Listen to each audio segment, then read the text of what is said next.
Bagarreur, bagarreuse, bienvenue dans ce débrief à chaud de l'UFC Columbus en Ohio. Et on a vu que Manon a gardé son invincibilité à l'UFC. Victoire magnifique contre Jennifer Maia. Incontestable. Salut Jeep. Salut Gigi. Excuse-moi, j'ai passé la soirée avec toi, Pas de donc souci, ouais, c'est vrai, ça c'est fait bizarre. sûr. Mais quel combat. Effectivement. Manon a fait ce qu'on attendait d'elle, c'est-à-dire qu'elle a gagné et qu'elle rentre dans le top 5 UFC de la catégorie.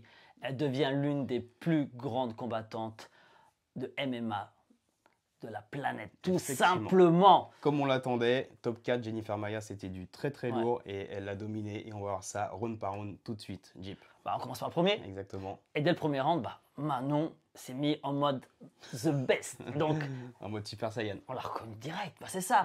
Ouais. Elle envoie du striking, du gauche, du droit. Elle enchaîne ces fameux combos qu'on connaît maintenant.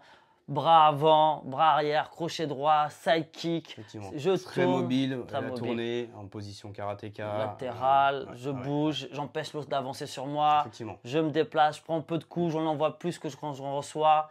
Voilà, je marque. J'affaiblis mon adversaire, je l'asphyxie, je bouge. Ouais, elle est très très bien entrée dans ce combat, malgré quelques petits ajustements qu'elle a eu à faire, mais effectivement, elle a fait du Manon dès les premières le minutes départ. du combat, et c'est ce qu'il fallait faire. Voilà. Mais bon, en face, c'est quand même Maia. C'est quand même Maia, numéro 4, très bonne boxeuse, Très bonne très bonne boxeuse, strikeuse. très bonne strikeuse. Ouais. Et elle ne l'a pas asphyxiée. Voilà. Exactement. On l'a vu, Ouais. elle a avancé sur elle. Très dangereuse, toujours prête à envoyer du point de derrière pour contrer. Parce que c'est vrai qu'on a eu quelques petits soucis au départ pour Manon de distance sur le. Parce que voilà, le fait que Maia avance et qu'elle a avancé aussi sur sa C'est boxe, vrai, par rapport à ses précédents adversaires, effectivement, elle n'a pas la même attitude et elle avançait beaucoup. ça rudisait. Voilà, la distance était réduite et c'est vrai que ça permettait à Maia de venir contrer. Pas tant que ça parce elle a la vista quand même, Manon, donc elle a esquivé et tout. Effectivement. Mais voilà, on avait vraiment un premier round de strikeuse pure et dure. C'est vrai que Maia, pourquoi elle n'a pas amené au sol du coup au final? Je Elle a pense tenté, Elle a tenté. bonne défense. Très bonne défense de lutteuse. Ouais, Donc ouais. jusqu'à ce moment-là, personne à l'UFC n'a réussi à emmener Manon au sol. C'est vrai, toujours pas. Toujours pas. Elle est là. Très très bonne lutteuse. Donc C'est pas que effectivement, strikeuse. premier round qu'elle remporte assez largement, enfin pas assez largement, c'est quand même assez serré, mais voilà, elle domine sur tous les domaines du striking. Voilà. Après, ce qui est dommage, c'est que c'est vrai que sur la fin du premier, elle n'a pas réussi cette fameuse emmenée au sol qui aurait vraiment validé. Oui, valider le round sûr. Sûr et certain. Mais, Elle l'a remporté. oui. Mais voilà, là, mettez simplement les choses claires, nettes et précises. C'était pour elle. Effectivement. Maintenant, si on prend, voilà, qu'est-ce qui ressort de ce premier round? C'est quelque chose qui ressort. Le premier round, pour moi, c'est les side kicks. Tout est passé, quoi. On sait que Jennifer Maia, elle a encaissé contre Shevchenko, elle a encaissé contre Choukagian. Là, pareil, on pourra dire, elle a encaissé contre Manon, side kick et oblique kick, donc juste au-dessus du genou. Pareil, tout est passé, et ça lui a bien cassé sa distance et ses appuis. Donc voilà, round. En tout cas, on peut dire une chose, c'est qu'elle n'a jamais pris autant de sidekick de sa vie. Là, pour le coup, ouais. Ça, pour elle le a coup, vu, voilà.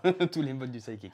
Et très bonne transition d'ailleurs pour nous emmener sur le second round. Parce que le second round commence comme le premier a fini. C'est-à-dire qu'on a deux strikeuses qui commencent tout de suite le second round. Donc en mode strikeuse, Maia contre Manon. Et là, Manon. Amené au sol, magnifique.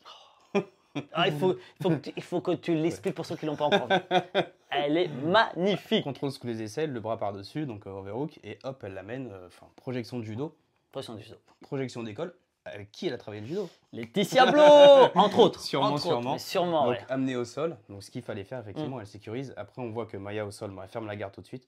Manon tente une clé de bras, mais moi je pense qu'elle s'y attarde pas trop pour pas se mettre en danger. Parce que comme on l'avait dit dans le vidéo game plan, Maia au sol, c'est une tueuse. Ouais, c'est une tueuse. Faut pas s'attarder au sol, faut pas tomber dans un piège. Rappelle-nous simplement. Non, black belt seconde dan de jiu-jitsu brésilien, donc effectivement, voilà. C'est une tueuse. C'est une tueuse au sol, il faut faire gaffe. Voilà. Donc 2 bonnes minutes qui se passent au sol. Manon est sur le dessus, donc voilà, elle est dans sa garde, elle gère. gère. Et dès qu'elle peut sortir, elle se relève et effectivement, elle le fait très très bien.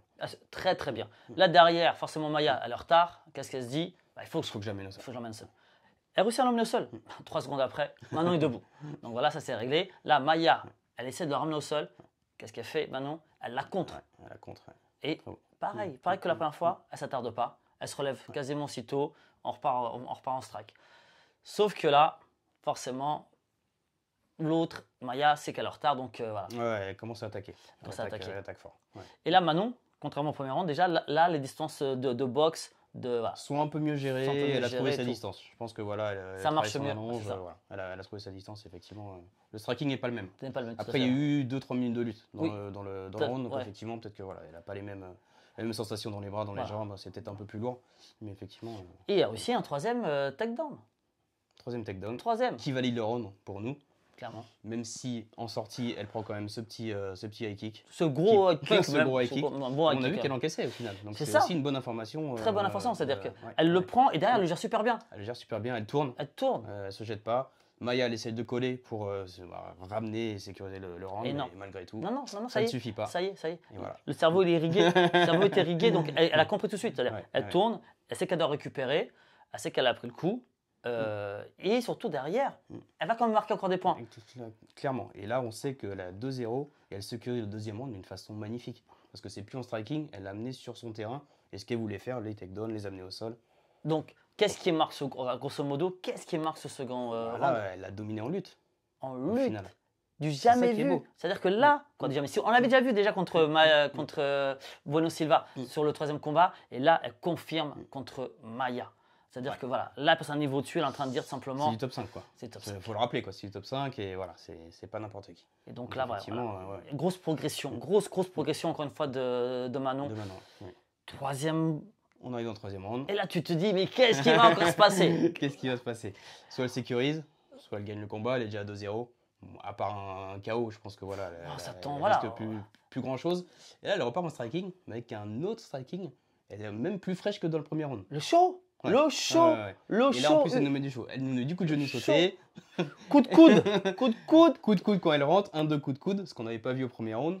Uramawashi pour tenter si ça passait. Elle a failli se faire contrer d'ailleurs. Elle a failli se faire contrer, ouais, tout à fait. Mais voilà, elle n'a pas trop tenté. Mais voilà, c'était bien. Parce que là, c'est propre. On est à l'UFC.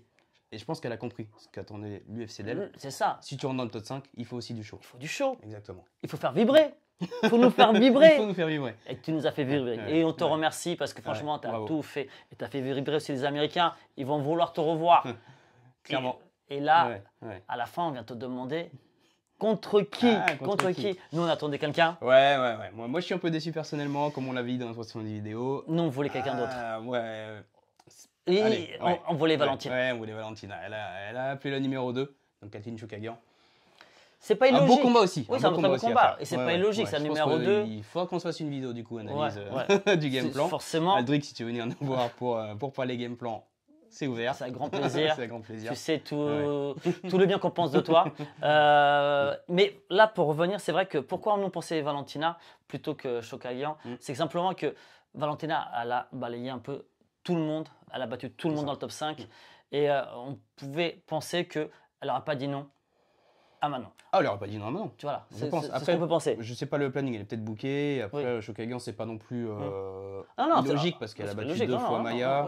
Voilà, c'est numéro 2, donc c'est aussi très bonne combattante. Si Manon prend aussi ce combat, elle affirme sa position dans le top 5 de la catégorie.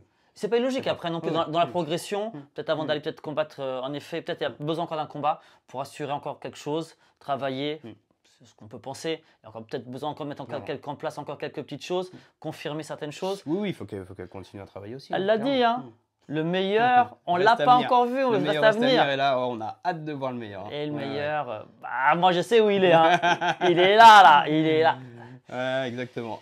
En tout cas. Merci Jeep. Merci Juji. C'était la vidéo pourquoi Manon a gagné son combat.